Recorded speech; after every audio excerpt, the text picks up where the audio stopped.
shot from Curry with 0.6 of a second remaining. The brilliant shooting of Stephen Curry continues. Back to Green, into the hands of Stilwell. Fast break down to Weber. He turns. Look up behind the back. And the step and the foul. What a play by Weber. I've never seen a shooting display like this. Never. 37 and a quarter.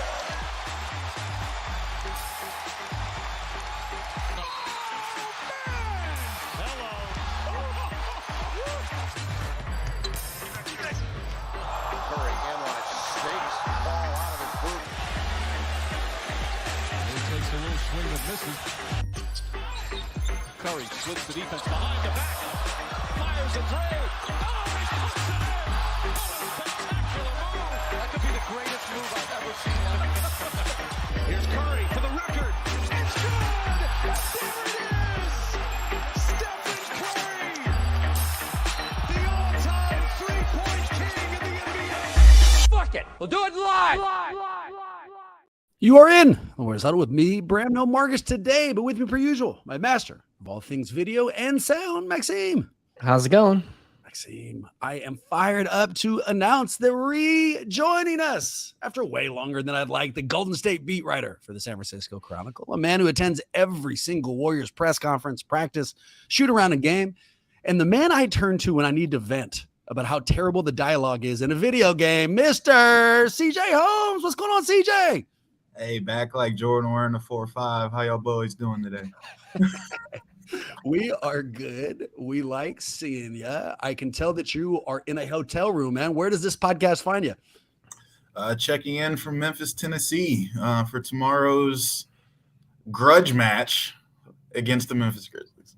Yeah, that grudge match just got even more FU-y with Draymond's comments. So we'll be exploring in a second here. It should be big fun. Do you look forward to certain games? Like when you left, when you hopped on the plane, you got this 3-game road trip.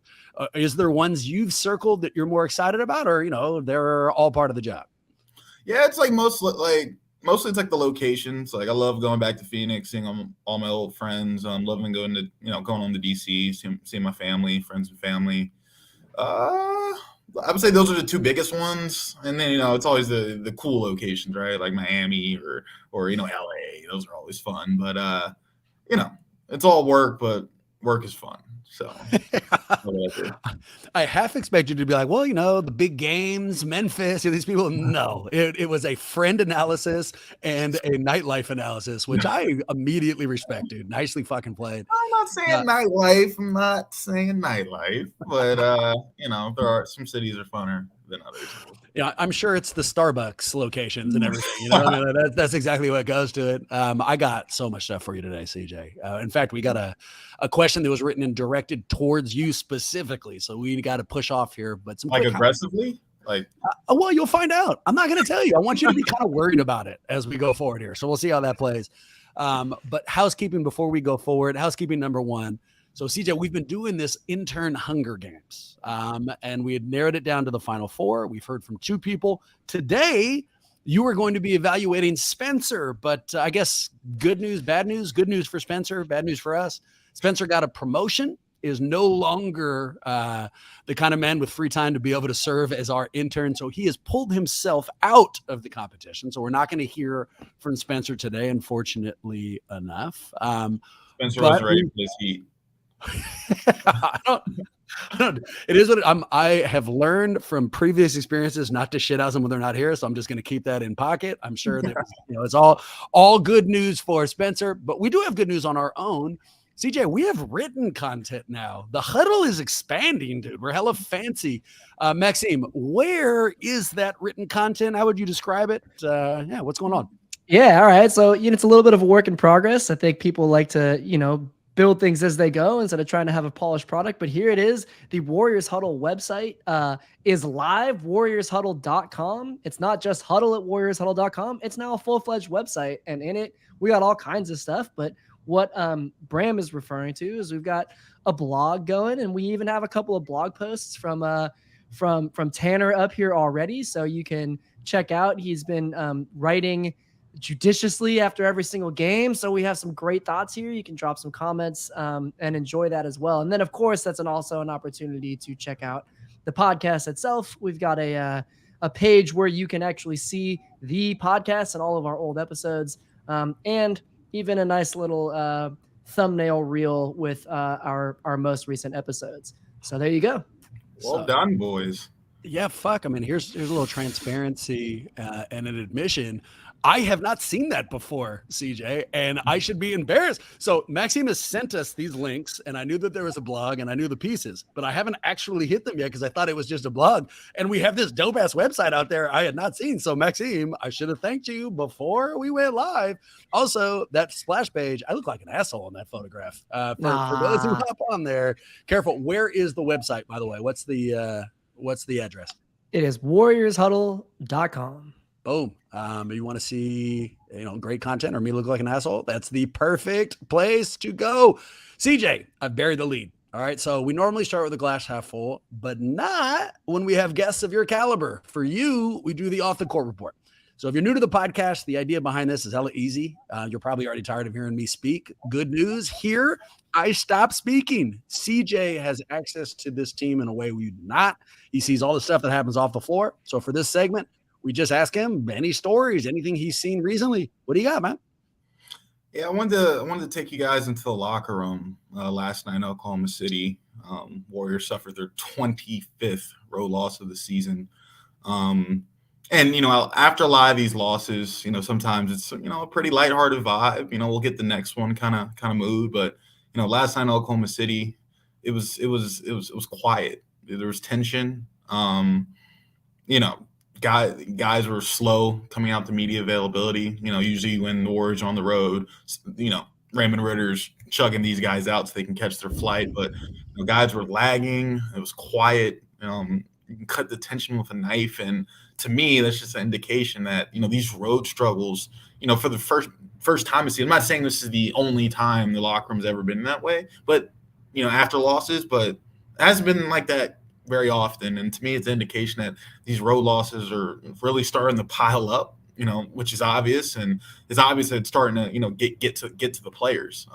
There's a sense of frustration in there, I have to say. Now, granted, can they bounce back tomorrow and the vibes are, better again? Sure. Everything's better when you're winning. But, last night was the first time in a while that you could actually feel that tension in the locker room.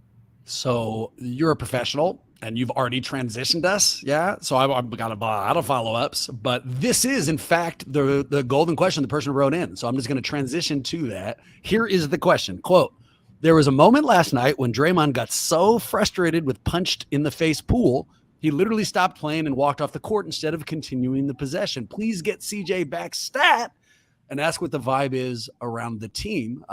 Just really quickly, the nickname punched in the face pool, great alliteration. I'm not sure it's going to stick. That if I'm Jordan Poole, I do not want that to be my nickname. And let's show the play real fast because I noticed it too, and it has made its rounds on social media. We're watching a play in the second quarter here where Draymond literally gets so fucking frustrated. He waves his hands, turns his back, and then it results in a turnover because he's so angry that Poole missed him, which leads back to you, CJ. So you said that, after other losses, you've seen them come out of there slow. What was the difference this time? It was just something unspoken? Was it literally the pace that they came out of there? Why do you feel like there's more frustration now? I mean, it was just unspoken. Like I said, it was like you could just feel the frustration in the locker room right now. And, like I said, typically on the road, guys are coming in and out of the media room quickly because they have to catch a flight. But, I want to say guys were hanging their heads. It wasn't anything like that, but you could just tell that there was like a little bit of a lag yesterday. First of all, I mean, who wants to talk to the media after a loss like that? But I don't know. It was just indicative to me that these road losses are really starting to get to these guys. Steve Kerr, referencing the Draymond play, Draymond didn't talk to the media last night, so we didn't get his perspective on it. But, wow, drawing blanks. Steve Kerr said after the game yesterday that he felt a disconnect in the first half, and that's pretty much what cost the Warriors the game. And plays like that make it pretty obvious.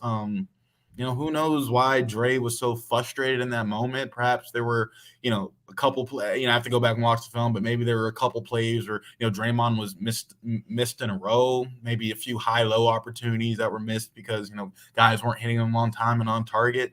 But at the end of the day, it's not a good look, right? No. He gave up on the play maybe a half second before the ball was thrown his way, resulting in a turnover. And you could tell that Draymond was frustrated with himself after that, as he made his way back down the court. And if you ask him, I'm sure he would say that he regretted it. But when you think about that disconnect that Kurt talked about, that play sums it up perfectly. This was I think there was like the 10th consecutive game where the Warriors have gone down 10 or more points in the first quarter. These slow starts are starting to pile up too. And while they're able to overcome them at home, doing so on the road is exceedingly more difficult. It's exceedingly more difficult. You can't bury yourself in a hole on another team's court and expect to be able to come storming back every time. That's not how this league works, right? Teams wouldn't do that at Chase Center, I'll tell you that. Where the Warriors have, I think, the third best defensive rating in the league on the road. I think they have one of the worst defensive ratings on the road. And that all comes back to connectivity, comes back to guys being on the same page. And last night's game was another example of, why the season has been so up and down. Of course, you're right. So let's start with Draymond. There is no bigger show of disappointment or frustration than what he did while you're playing an NBA game. Like if he wasn't playing, then you could go give a press conference or something and say, I'm really frustrated. There's a disconnect here. But while you were literally engaged in an NBA game, what he did is probably about as demonstrative as you can be with frustration. It wasn't, we see people get, down where they kind of put their head down or they close their eyes out of frustration and they keep going. That's not what the fuck Draymond did. Draymond literally waved his hands in frustration, turned his back on the play, and allowed Clay to throw it to nobody. So biggest, show of disappointment as he could possibly show. And he's not fucking alone. I am getting incredibly frustrated. I'm sure I'm not speaking out of turn. In fact, Maxine, go ahead and pull up that tweet. I tweeted out this morning to Dub Nation, how we feeling? And it was an outpouring of kind of confused responses. Some people were happy. Some people were very upset. Here you go. First one, fractured. I don't know what the heck that was that I watched last night or the game before. Next thing, same as all season. The Dubs' schizophrenia on the road versus at home remains the story of the season. And there's some positive ones too. But the long and short of it is that I think we're all frustrated as hell. And last night was a good place to put that frustration because I think with Steph coming back and we were on, a 5-game winning streak, we all kind of expected this is when the Rocky music starts. This is when the comeback comes. This is that runway to the title window.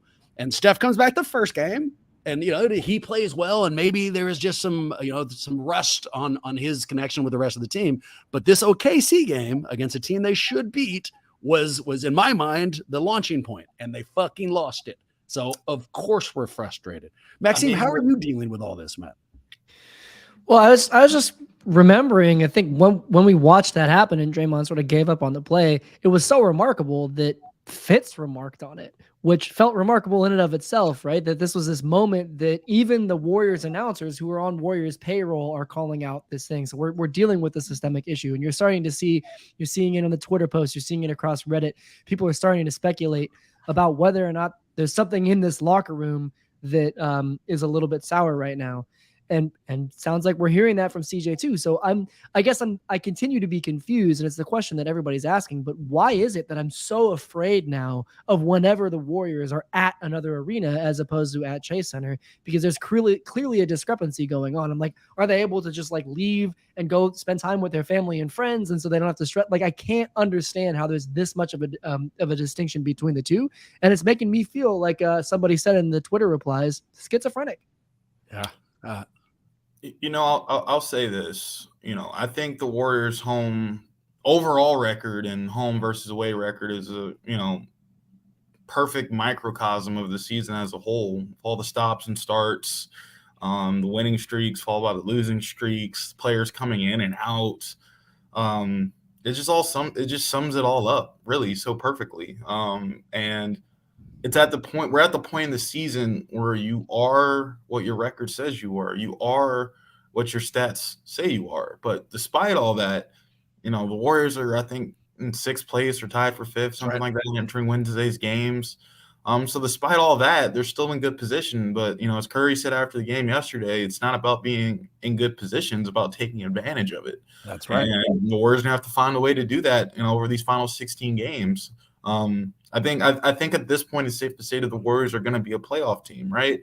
But, if you end up if they slip a couple games here and there, lose a couple more they're supposed to, end up in that play-in tournament, let alone end up in that play-in tournament and be a low seed, anything can happen. And that is not a situation this team wants to be in, especially not with the most expensive roster in all of basketball. No, fuck no. Those drawings, there's a word for them, but I don't know what they are, where two people can look at the same drawing and see different things. One person can see an old woman, the other person sees the young woman, and then they're both in there. It just depends on how you're looking at it. This season is one of those drawings. If I want to be really optimistic and tell you why the Warriors should be viewed as title contenders, Steph Curry has missed 22, 23 games and they're in fucking 6th place. And they're still here. If before the season I'd come to you and said, Steph is going to miss a quarter of the season, but they're still within striking distance and will still be in the playoffs, I'd be great. Great. That's that. Then they're doing well. But if I then gave you the road record and looked at their defensive splits when they're not at Chase, then it's then it's the old woman. Then it's an entirely different look. And I think that's one of the things that's made this year so hard. There's no consistency. I'll tell you boys, I'll admit this as long as you don't tell anybody else. After last night, I got so frustrated. I literally had to have almost a discussion with myself and change expectations.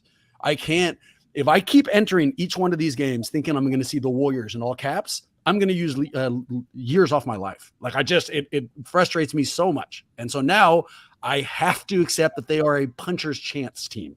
If everything lines up exactly as we want it, then great. But I can't expect greatness anymore unless I want to sign myself up for even more therapy than I already need.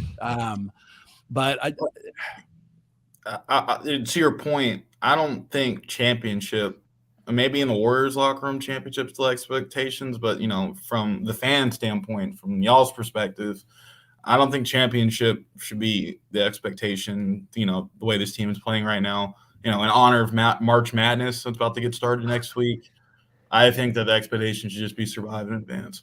Yeah. Yeah. Shit, man, at some point, if it walks like a duck and it quacks like a duck, and this has been a 500 team through a lot of the year. So I think that's good advice. Go ahead, Maxime. Yeah. I mean, I listen to the Low Post, Zach Lowe's podcast periodically, and he keeps on saying in these like bite-sized moments, I'm just waiting for the Warriors to go on a run. And like, I could see them being 41-41 at the end of the season and still saying, I'm expecting them to go on a run at any moment, right? Just like, there's something here, I feel you, Bram. I came out of last night's game so frustrated. I was so cranky. I was just trying to have a nice night with my wife, and instead I was just pissed. And it's one of those things that it's because I have such high expectations. And like, maybe at this point I'm tempering them a little bit because it's not about finals or bust anymore. But I want this should be more than a 500 team. There aren't new pieces in here that we haven't integrated before. Jordan Poole has been a part of a championship roster. I just don't understand how we're falling apart quite this hard. We need this to be a title contending team. I mean, here's what's not going to happen next year. Steph, Dre, or Clay getting younger. This window, it really is, like every year that passes, the chances of these guys making it back to the top of the mountain go down a little bit. Maybe there's a secondary window. We don't even have to go into that. But yeah, do I want to view this as a wasted season? Of course I don't. That each one of these have to count. But I guess it's just to protect myself, entering into these with sky high expectations. I don't know. I've just been burnt too many times. You know what I mean? I tell you what, we need an infusion of optimism. So I'm going to back up a topic, boys, and I'm going to go to the glass half full. CJ, you remember this? We were just looking back on recent hoop, something we like, something we don't. We sure as fuck know what we don't. We just covered it for the last 8 to 9 minutes. So I'll give you something that I do. You know what I like? I like how much Steph Curry enjoys his job. I don't think I know anybody who enjoys his job as much as Steph Curry does. And, we watched him go off last night. It was a 40 spot, and he looked phenomenal doing it and having hella fun. But I'm also going to use this as an excuse to play an old clip. Go ahead and run that highlight, Maxime. And so this came out over the offseason, and it's a highlight of Steph after the end of the first game against Memphis in the Western semifinals. And you can fast forward to about halfway through. Warriors win it. Morant didn't get enough body control to lay it in. Warriors win 117-116. Too hard. Going to hell, fellas. Come on. Come on. I know. Boom. Stop it right there. And you may not have been able to hear it. So for those who aren't watching the video, you guys remember Ja misses that layup. The Warriors win that game. And the highlight starts with Ja and Jaren Jackson talking, kind of upset that he missed a shot. And out of nowhere, Steph comes in screaming, come on. You can tell he is just excited, just likes being out there. So much so that Jaren Jackson, almost surprisingly, like he can't hold it back, says, oh, you love this shit, don't you? And he screams, yes. So the joy that Steph possesses while he goes out there and dominates is something I like. And I'll weaponize one more thing. You know what else I like, boys? Iguodala looking good.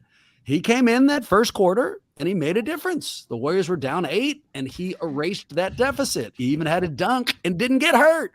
So, if one of the things that needs to happen for the Warriors to get back to that title trajectory is Iguodala kind of finding his legs, last night was a step in the right direction. So there's some stuff I like. Boys, what do you got? Yeah, Iguodala's been looking good, and not just last night. He did the same thing Sunday in Los Angeles. They were down early. He comes in, and they immediately go on an 11-2 run. And Iguodala's not doing it with his scoring, right? He's a point forward. He's doing it with his passing, his defense, spreading the ball around, getting other guys in rhythm. That's his value to this team. Look at this Warriors roster, top to bottom, it's litter scoring, right? They don't need guys to come in trying to score the ball. And at his advanced age, I'm not sure how much success he'd have at that either. No offense to Andre for watching this. I'm sure you can still fill it up if you set your mind to it. But, being realistic with it, they need another guy to stir the drink, right? And the starting lineup is Draymond Green. And, as we saw earlier in the year, I think it was that Houston game earlier in the year when they first put Draymond Green in the second unit. And I think that going into the season, the hope was that Iguodala could be that stir drinker in the second unit. And right now that he's healthy, trying to get his legs back under him, he's slowly working his way back into form. And the plan with Iguodala has always been not to have him available for the regular season, but have him – and at least early on, the plan has always been to have him healthy and available late in the season for a potential playoff run. So, hopefully as Iguodala ramps up, it'll take this Warriors team to another level. Yeah, that's right. Yeah, I mean, come on. I came in here, I was like, if I'm going to have to talk glass half full, I'm going to talk about Iguodala because it was nice, right? It felt vintage in small bursts like that. I mean, he's just so smooth. That one steal that he had where it eventually went out of bounds was nonetheless just very, very beautiful. His arms seemed like they were, extending like the go-go gadget arms or whatever, even though I hate that line. Felt like it very much applied. But beyond that, I start to sort of like lose the ability to be optimistic at this moment. So maybe you don't want to go to me when you're trying to say glass half full, because I'm just like generally kind of like not feeling great at the moment. The glass is maybe slightly less than halfway full. There's some water in it, but it's not that much. Erica asked me last night, my wife Erica, and I should also I listened to the last podcast and I made like a couple of jokes more than once saying that when they lose I'll sometimes scream at my wife. Let me go ahead and say that's not true. In fact, anyone who's ever met Erica knows that the power dynamic does not work like that in any way, shape, or form. She would punk the shit out of me. So what happens is I just get sullen. You can tell I get super pissy and I don't want to participate. And so last night that goes down and Erica asked me just point blank, why do you watch this?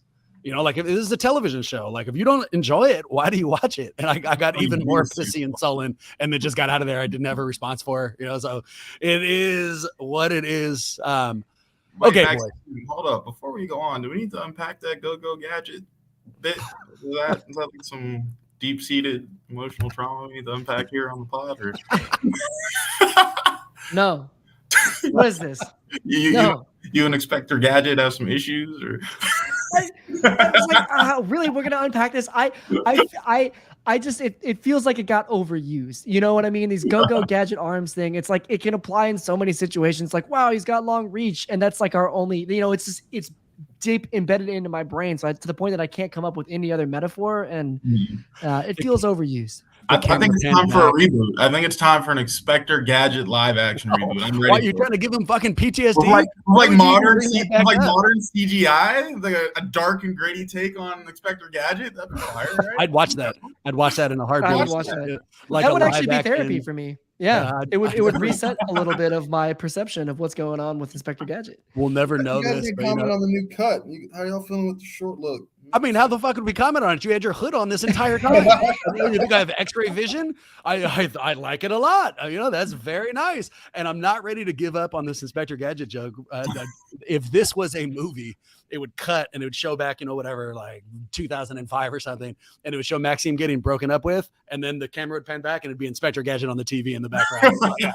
And he's using his like go gadget arms. He's like, I just hate it. I hate it when that happens. Go Gadget, delete my number. I won't respond to that. I can't get serious. Stop talking to me. Okay, there we go. Okay, boys, let's go to our golden questions. It's our mailbag. We already covered the first one. Here's the second one. Draymond Green went nuclear on Dillon Brooks in his podcast. If you boys have heard the comments, do you think that was a good idea or a bad idea? I haven't heard the comments, but luckily we have them here. Maxime, go ahead and run them.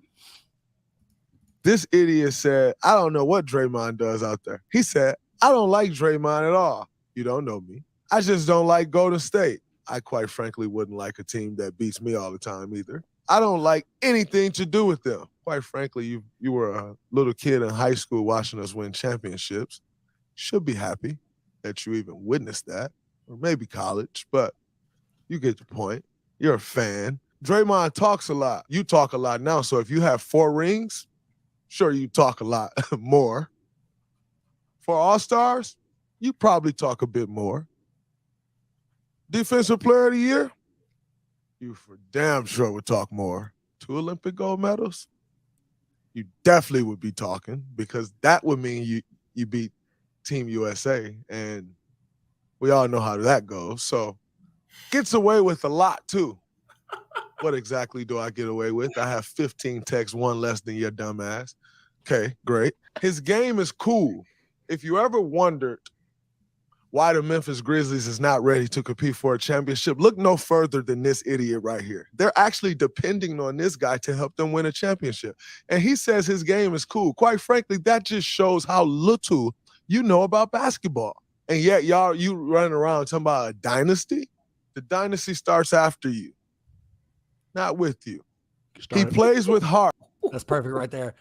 Okay, so he didn't hold back. No pun intended. But He did not hold back. And so this gentleman wants to know if we think it was a good idea or bad idea that Draymond did that. So CJ, let's start with you, man. Just you played at a very high level. The Warriors are now entering into a game against Dillon Brooks and Memphis tomorrow. There is no doubt that Mr. Brooks will hear all of that before they play. So what do you think, dude? Good idea, bad idea? look, I'll say this: whether it's a good idea or a bad idea, Draymond Green is going to speak his mind, right? If you speak out against that guy, you don't be surprised, when he claps back at you, a couple times harder. I guess at this point, and not that I'm inciting violence or anything of that nature, it's like, what's Dillon going to do about it, right? But, overall, it just makes for more entertaining basketball for us. So let's get the objective reality out of the way. Draymond Green has a remarkably bright future in sports media ahead of him. He's not only phenomenal on the fly and an intelligent speaker, but he also has a sense of entertainment, and that he seized on that and dropped all of that. His future is bright. Like I said, as a fan, am I happy he did that? No, I'm not. And it's more the timing. I have no problem with him doing that. In fact, I'm glad that he clapped back. I remember reading that Dillon Brooks article, and it made me very angry. But we couldn't wait a day. We couldn't fucking play Memphis and don't give them anything for the bulletin board and then drop all of that shit. For all the reasons we've already talked about, Thursday's important. We need an infusion, especially if that locker room is starting to feel our frustration. And with Ja out, it's almost, and this is PTSD, it almost makes them more dangerous. I feel like we lose to all the teams when they don't have their best player. So did we need him motivating this team that's going to be playing at home right before we play them? No. So I like what he did, but I don't like when he did it. So we have Ja Morant, when the star player is out on the team, that's like we know that's an opportunity for just a dropped game, right? Because they come in without the same energy, and then next thing you know, they get punched in the mouth. I mean, we saw it when Steph wasn't playing in the Christmas Day game against Memphis. So I'm not saying that this is an easy win, but at the same time, Dillon Brooks is coming back, right? He's already served his 1-game suspension for the 16th tech, so he's going to be in this game. Is this not some mind games? Because if he gets the double tech, he's suspended for another game. I could see him just trying to poke the bear a little bit and say, like, you want to go? Like, let's take it onto the court. I like it. So with that in mind, then, good thing. Are you glad he did it? Yeah, I mean, only time will tell. But at this point, I'm willing to take the glass half full on this one and say, like, Draymond's a very, very shrewd man, right? It's why he's going to be such a good media member when his NBA career is over, but it's also what makes him so good at manipulating the things at the margins. And it's very possible that he knows what he's doing here. Every now and again, though, he punches somebody in the dick and it hurts us. I mean, to put that maybe a little bit more artfully, he allows his emotions to make decisions without using his intelligence to curb them. And this could be either. I mean, what you just said makes a lot of sense. He is a smart dude and probably has notes before he goes into a podcast. I do, but there's also a chance he read that and thought to himself, F you, I have a microphone and I'm going to project exactly what I thought. We'll see. The fun thing about this topic is Thursday is tomorrow and we will know soon enough. We'll see if he gets kicked out. All right, here's our next question. The Warriors' possible playoff matchup changes by the second. If you could pick a team to play and avoid, who would it be? I've got some answers here, and I'm happy to vamp if you guys need some time. But CJ, I'll start with you, man. What do you think? Who would you like to see? Who should Warrior fans hope that they play and hope that they avoid? Talking about postseason? Postseason.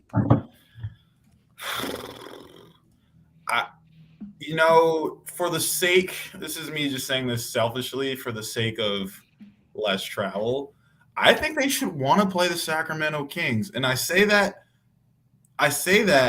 because the Kings are a team that haven't been there in a very long time, right? For them, just getting to the playoffs is an accomplishment within itself. Yes. Right? But the Warriors are a veteran team with championship aspirations that have done this 4 times over. So I think a first-round matchup against a team as experienced as them, I think everyone on that team, or most people on the team, were probably like toddlers or extremely young the last time the Kings made the playoffs. They don't know how to win yet, and I think the Warriors being matched up against a team that doesn't have that kind of postseason pedigree will obviously work out in their favor.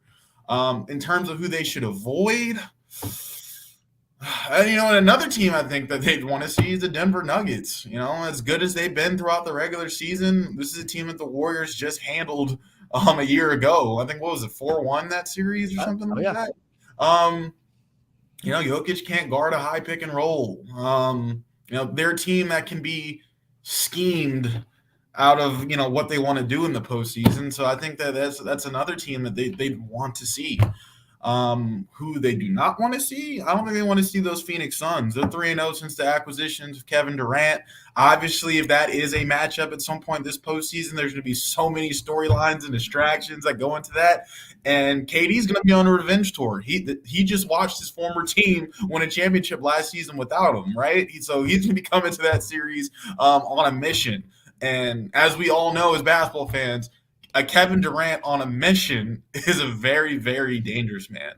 Among some other teams that the Warriors probably shouldn't want to see, obviously Memphis, if complete with the Ja Morant and, everyone in the fold, That's a difficult series because, for the Grizzlies, they are a year more experienced and they're pissed off after last year's playoff series.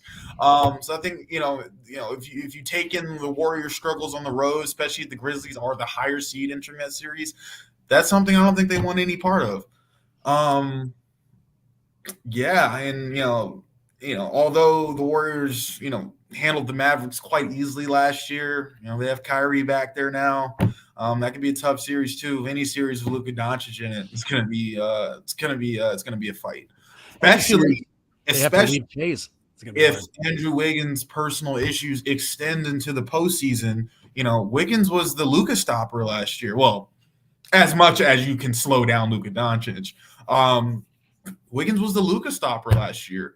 He'll be assigned Kevin Durant this postseason if he's in the fold. And if Wiggins is, off the court issue, not the court, I want to say off the court issues, if Wiggins' family matter extends into the postseason, they're going to be down their best perimeter player in a conference full of perimeter stars. I had a Wiggins question that was submitted and I've kind of been avoiding just because I feel like there's no new information. I mean, do you have, outside of it's a family matter, there's nothing official, right? Like there's no information to publish? Nothing official. It's been very, very quiet on the Warriors' end. It's something they're keeping very close to the vest out of respect for Andrew. I respect that of them.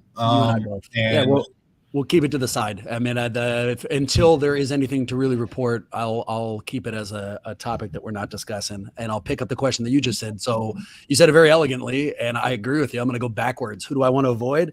I want to avoid fucking Phoenix too, right? And let me put it in pro-Warrior terms. The reason why I want to avoid Phoenix is I think almost every other team on that list has learned intimidation. Denver can really feel themselves because they're the number 1 seed, but they've learned to be intimidated by the Warriors. Same for Denver, or same for Dallas. Pick a team. Who will not be intimidated in the least? Phoenix. And if it's Kevin Durant who's behind them, I'd like to not see that matchup. Who I want to see them play? Sacto. All right. You described why they don't have learned intimidation in fucking spades, and they don't have any experience, but I'm going to do it in a different way. I think if they play Sacto, it's a no-lose scenario. If they win, phenomenal. Phenomenal. We move on. And obviously they didn't lose. If they lose, Joe Lacob will scorch the fucking earth to make sure that the team has an unbelievable roster next year, because that's Vivek, right? That's the Sacto is owned by that former member of our ownership here. Vivek has tried to chase the Warriors ever since he left. If we match up against them and they beat us in a playoff series, do not think for a second that competitive douchebag Lacob won't take it hard and won't come out with a vengeance next year. So, it doesn't mean that he can buy a title, but it sure as hell means I think, there won't be any negotiating with Bob Myers anymore. I think he's going to bust out that black MX card and spend every dollar that he needs to. So that's the matchup I am really hoping for, and so we'll see. We'll see if that goes down. Maxime? So this is all making a ton of sense to me. I don't want to try to, beat a dead horse because I totally agree. Would love to see the Kings.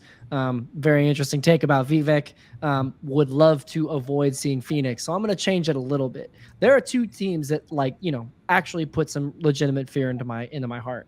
And I recognize and I'm respectful of Denver. I'm respectful of Memphis and what they can do, but it's Phoenix and it's the Mavs. Right. And so I'll put it this way. If you told me, yes, at some point during this postseason run, we're going to have to face each of them, I would prefer to face the Mavs early and I would prefer to face Phoenix late. The reason I would prefer to face the Mavs early is because they're trying to still figure each other out. This two guard situation between Luka and Kyrie is problematic. The more time they get together, especially when the game slows down and you get to pay attention to one team for 4 to 7 games, the more they're going to be able to scheme and have conversations and get a little bit better, right? So the earlier we see them, the better. With Phoenix, the later the better, because frankly, injuries. Exactly right. I don't trust Chris Paul and Kevin Durant to be going 16 for 16 or whatever it's going to be in the playoffs. One of them is going to be spending some time on the bench during this run, and the later you get, the more likely it is to occur. To be clear, I don't wish injuries on anybody, but that's the fact of the league. These guys are getting old, and Kevin Durant came back from a pretty catastrophic set of injuries, and we know that Chris Paul has never been healthy in the playoffs, so there you have it. It's nicely said. So nicely said. The only follow-up question I have is, who are these people beating dead horses, and why does that happen? How did that become a saying? It's just a weird background. Yeah, it's actually, it comes from Inspector Gadget. He would just use his go-go gadget arms to beat horses all the time. Makes and sense that's why I'm that so show bothers traumatized. you so much, dude. It makes sense why you have like these like super traumatic experiences. It's all the horse beating. It all came all out. the There we horse go. beating. Full circle. We got there. I'm sure PETA wants that statement stricken from the record. And I if I had to guess, I think PETA was behind Inspector Gadget's canceling. I mean, like now we know, what the fuck went down. Our final topic, and it's an old one we haven't done for a while, CJ. It's called basketball court. So here, sometimes we have other people give us issues. Sometimes they come from us. Today it comes from me. And the idea is we are going to make you an honorable judge for the next 15 minutes. I'm going to run a social scenario by you. And in your basketball court, you're going to tell me whether or not you're ruling whether or not it was a socially acceptable scenario. All right.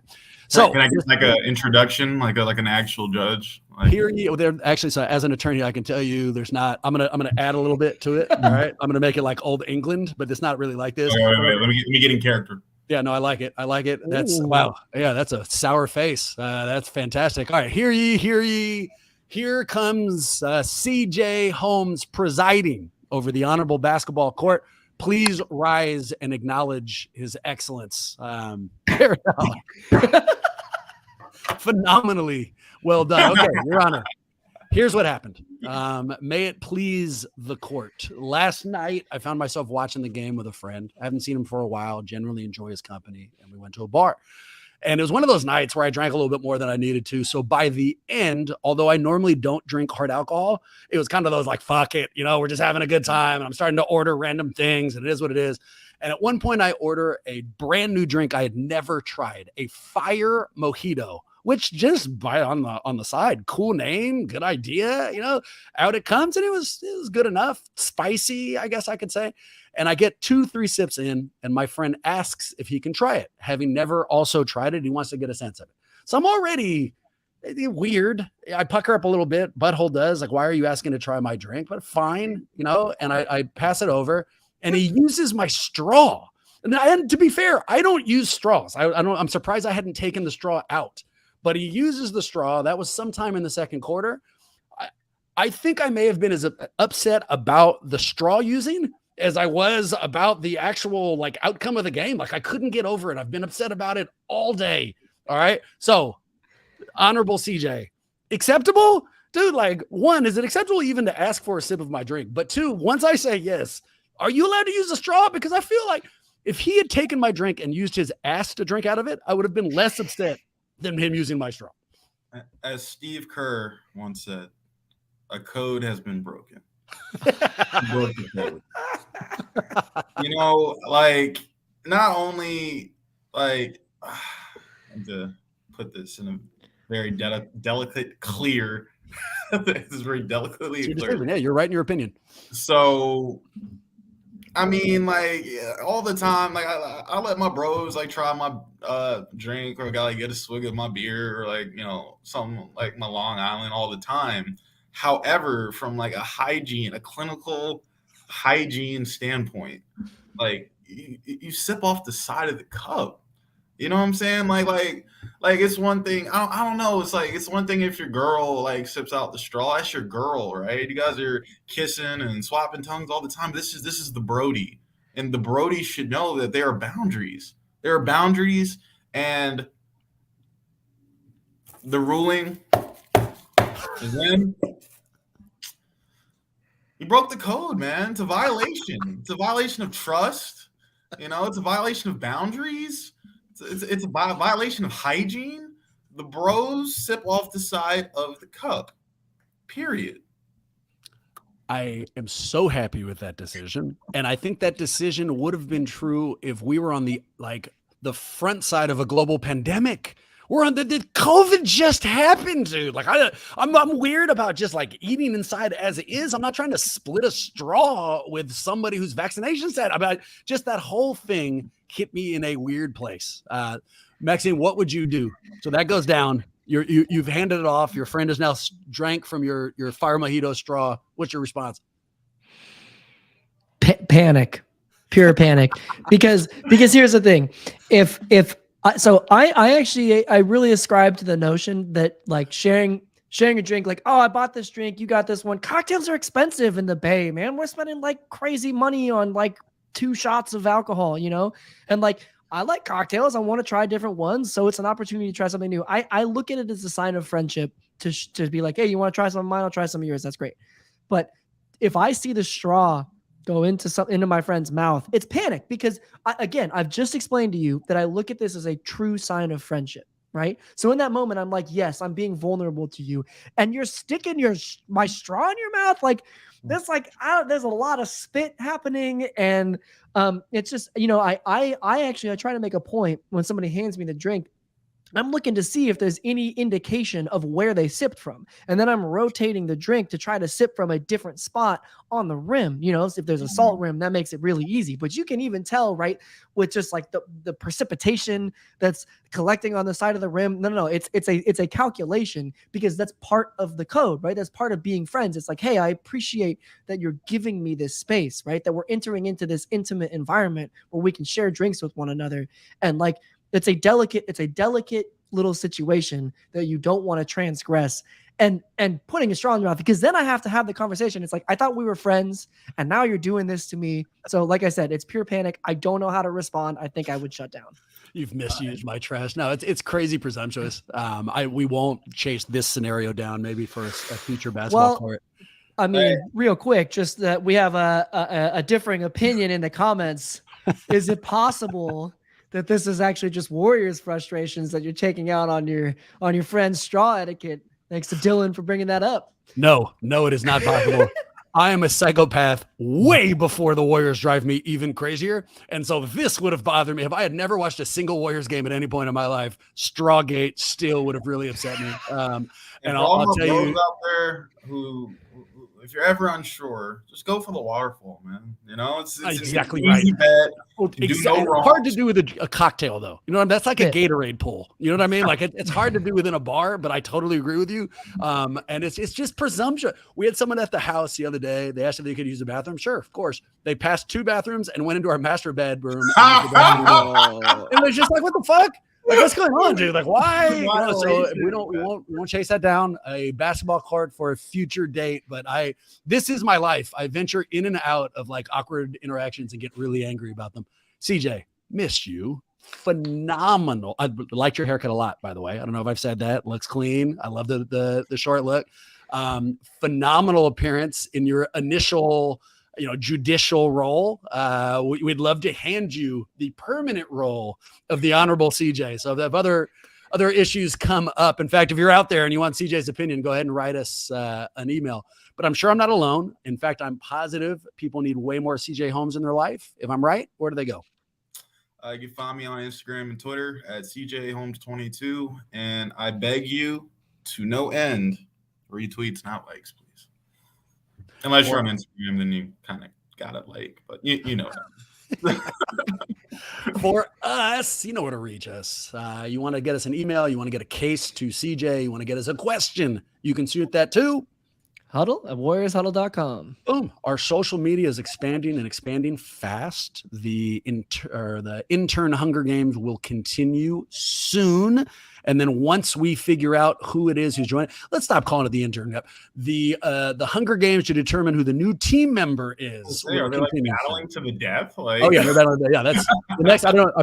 This isn't live, but the next thing is we're going to put them in a room and just put a sword in there and see what happens. But I don't want to spoil the ending. But our social media footprint will be a lot larger in the instant future. But until that happens, we are only on Twitter. That's at Warriors Huddle. And with that in mind, go Warriors, fuck Dillon Brooks, and hopefully we'll see you real soon.